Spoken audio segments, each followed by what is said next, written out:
A Confraría do Viño Rías Baixas ten como principal obxectivo destacar, promover e fomentar a cultura dos viños das Rías Baixas.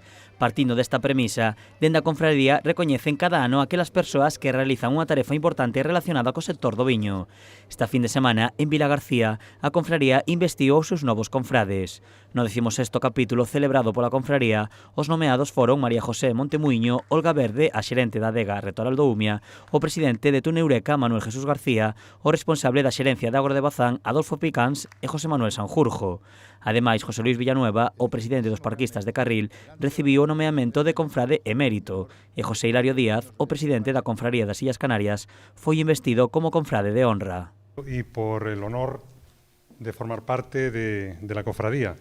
Es un mundo, sinceramente, que aunque llevo muchos años en el sector del vino, sinceramente no conocía y estoy pues súper sorprendido gratamente de toda esta parafernalia, no quiero decir una palabra, pero la parafernalia que estoy, pues realmente ya estoy enganchado ya a la cofradía, enganchado, y a partir de ahora espero que contéis conmigo a nivel personal para lo que consideréis oportuno y conveniente como miembro de la cooperativa, de la cofradía, perdón.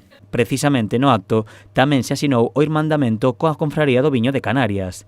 Tras realizar o ritual de unión dos dous viños, dende a Confraría Canaria agradeceron que contasen con eles para seguir promocionando e aumentando a familia dos amantes do viño. Y aquí está hoy la Cofradía del Vino de Canarias, encantada de llevar a cabo este hermanamiento con la Confraría dos Viños Rías Baixas, y así, entre ambas, defender, promover y salvaguardar los valores históricos, socioculturales y de buen consumo de los vinos de Rías Baixas y de Canarias.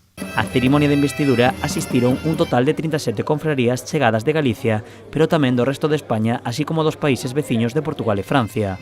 Todas recibiron unha distinción por asistir ao acto.